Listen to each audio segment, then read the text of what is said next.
සුබ දවසක් ඔයාලා හැමෝටම අපේ ගෙදර YouTube channel එකට ඔයාලා හැමදෙනාම ගොඩාක් ආදරෙන් පිළිගන්නවා.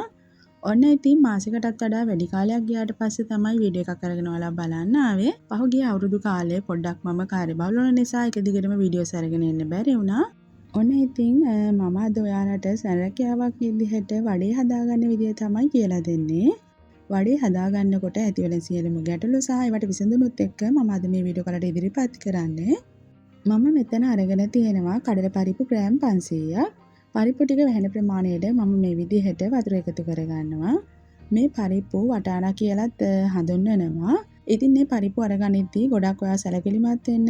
ටිකක් තද කහ පැහැයකට හුරු පරිප්පු ඇටේ පුංචි එක තමයි තෝරගන්න ඕන. ටිකක් අඳුරු පැහැයකට තියෙන ටිකක් ලොකු පරිප්පු ඇටයක ගත්තොත් ඉන්නේ එහෙම වඩේ එක ඉක්මනට බැදෙන්නත් කලින් අව පාට වගේ තද පාටකට හුරු පැහැයක් ගන්නවා. ඒක ටිකක් කැත පෙනුමක් තමයි තියෙන්නේ. ඉතින් ඔන්න පරිප්පු ටික හොඳින් පිගුණාට පස්සේ මම දෙතුන් වතාවක් හොදලා අරගත්තා.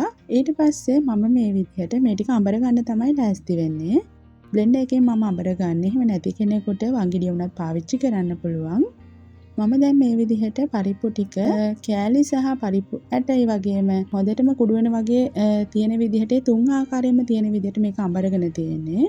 මේක හරි විදිහට අඹර ගන්න විදිය මම ඔයාලට දැන් කියලා දෙන්නම්.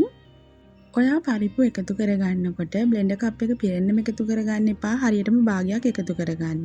ඊට පස්සේ බ්ලෙන්ඩර් එකේ තප්පර 5ක් විතර මේක අඹර ගන්න. ඊට පස්සේ මැද මේ විදිහට සිදුරක් වගේ හැදලා තියෙනවා. ඒක මතු පිටට වටේ තියෙන ඒවා එකතු කරලා ඒ විදිහට දෙවතාවක් විතර අඹර ගන්න. එතකොට ඔයාට මෙන්න මේ විදිහට පරිප්පු ඇට, කෑලි සහ හොඳට මැඹුරුණු කොටස් විදිහට තුන් ආකාරයකින් මේ මිශ්‍රණය හදා ගන්න පුළුවන්. ඒ විදිහට හරියට අඹර ගත්තොත් තමයි මෙන්න මේ වගේ බෝල කරනකොට ඇලෙන ගතියක් තියෙන්නේ. දැන් ඔන්න පරිප්පු ටික නම් හරි. අපි දැන් මේකට බීලුණු, ඒ වගේම සුදු ලුණු සහ කරපිංචා වගේ දේවල් එකතු කර ගන්නවා. ඔයාලට කැමති නම් අමු මිරිස් ඒ වගේම කොච්චි වගේ දේවලුත් එකතු කරගන්න පුළුවන්. සුදු ලුණු බික් 6ක් විතර තල්ලා අරගෙන තියෙනවා. කරපිංචා කිනිදි 5ක් වගේ හොඳට කපලා අරගෙන තියෙනවා. ඒ වගේම මම පෙන්නපු තරමේ බීලුණු ගෙඩියක් සිහින් වෙන්න මම කපලා අරගෙන තියෙනවා. ඔයාට අමු මිරිස් වෙනකොට කොච්චි වගේ දෙයක් වුණත් එකතු කරගන්න පුළුවන්. ඒක ඔයාගේ කැමැත්ත අනුව වෙනස් කරගන්න.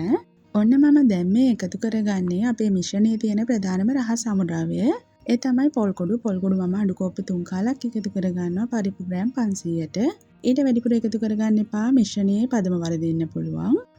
ඊට පස්සේ මම මේකට ලුණු කුඩු තේ හැඳි 2මාරක් එකතු කරගෙන මේ මිශ්‍රණයේ තියෙන හැම දෙයකම රසය හොඳට මිශ්‍රණයට එකතු වෙන විදිහට අනා ගන්නවා. වඩේ එකක් රස වෙන්න බලපාන තවත් එක කරුණක් තමයි අපි මේක මේ විදිහට හොඳින් අනා ගන්න එක. ඉතින් පොල් කුඩු එකතු කරගන්නේ ඇයි කියලා කෙනෙකුට ගැටලුවක් ඇති වෙන්න පුළුවන්. පොල් කුඩු අපි එකතු කරගන්නේ මිශ්‍රණයේ තියෙන තෙතමනේ පාලනය කර ගැනීමට සහ වඩේවල ක්‍රිස්පි ගතිය තියාගන්න.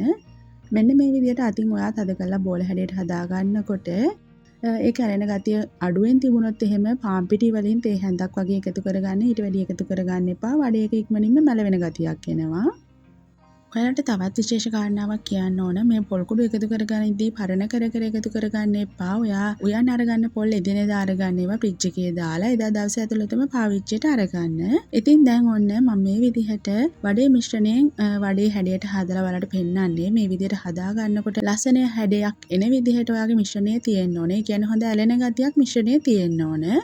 ඉතින් අතින් වඩේ වල හැඩය හදා ගන්න අමාරු කෙනෙකුට මෙන්න මේ වගේ හැන්දක් පාවිච්චි කරලා ඒ මිශ්‍රණය මේ විදිහට බෝල කරලා ඊට පස්සේ පහළට අත් දෙකෙන් තද කරලා මෙන්න මේ වගේ හැඩය හදා ගන්න පුළුවන්. එතකොට ඔයාට පුළුවන් මේ වගේ හැන්දක් භාවිතා කරාම එකම සයිස් එකකින් වඩේ ටික හදා ගන්න. ඉතින් අපි වඩේ එක තෙල් එකට එකතු කරගනිද්දී එක වඩේ එකක් එකතු කරලා විනාඩියක් විතර ගිහිල්ලා තව එකක් තෙල් එකට එකතු කරොත් එහෙම මුලින්ම එකතු කරපු එක ඉක්මනින්ම බැදෙන්න බලනවා. ඒක නිසා ඔයාට අතෙන් මේ විදිහට හදා ගන්න අපහසු කෙනෙක් නම් ඔයා වඩේ ටික මෙන්න මේ වගේ එකම සයිස් එකෙන් බෝල කරලා තියාගෙන ඊට පස්සේ තෙල් එකට එකතු කරන්න.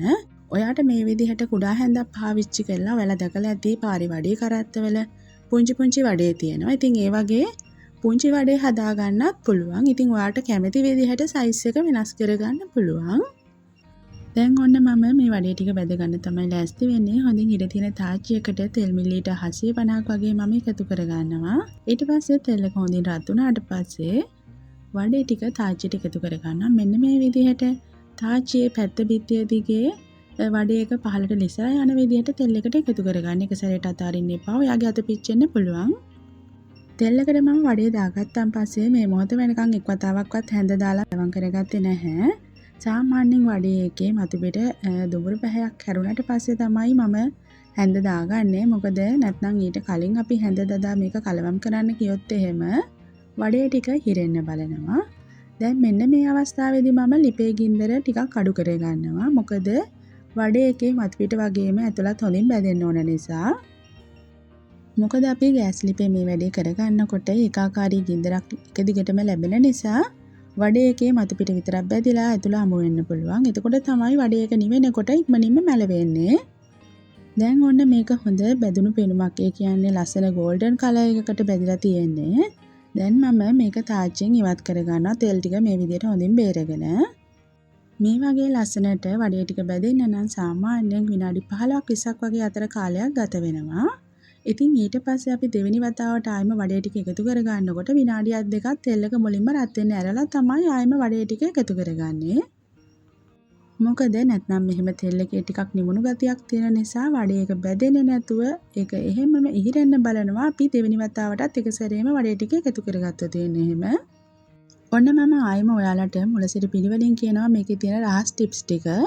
මුලින්ම හරි පරිප්පු එක තෝරගන්න. ඊට පස්සේ ඒක හොඳින් අඹර ගන්න ක්‍රමය සහ පොල් කුඩු ටිකක් එකතු කර ගන්න ඕන.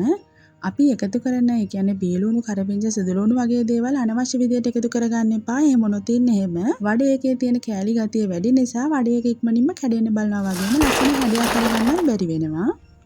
ඒ වගේම තමයි පාන් පිටි අනවශ්‍ය විදියට එකතු කරන්න එපා. එහෙම මොනොත් ඉක්මනින්ම මැලවෙන්න බලනවා. ඒ වගේම අවසාන වශයෙන් ඔයා ගින්දර පාලනය හරියට කරන්න ඕන වගේම මේක සාමාන්‍යයෙන් විනාඩි 15ක් 20ක් වගේ අතර කාලයක් ගින්දර පාලනය කරගන්න ගමන් පැද ගන්න ඕන. ඉතින් ඔන්න ඔය කාරණා ටික හරියට කරොත් ඉන්න එහෙම ඔයාට පුළුවන් මෙන්න මේ වගේ ලස්සනට වඩේ ටිකක් බැද ගන්න. ඉතින් මම සැරකියාවක් විදියට හැමදාම වගේ හදන රෙසිපි එකක් අද ඔයාලත් එක්ක ෂෙයා කරගත්තේ. ඉතින් මම හිතනවා අද දවසේ මගේ වීඩියෝ එකෙන් ඔයාලට යම්කිසි දැනුමක් ලැබෙන්නේ නැති කියලා. ඔයාලට තියෙන ගැටලු අනිවාර්යයෙන්ම පහලින් කමෙන්ට් එකක් දාන්න. ඒ වගේම ආයෙමත් මේ වගේ වටින වීඩියෝ එකකින් මොන ගැහෙනකම් ඔයාලා හැමෝටම සුබ දවසක්.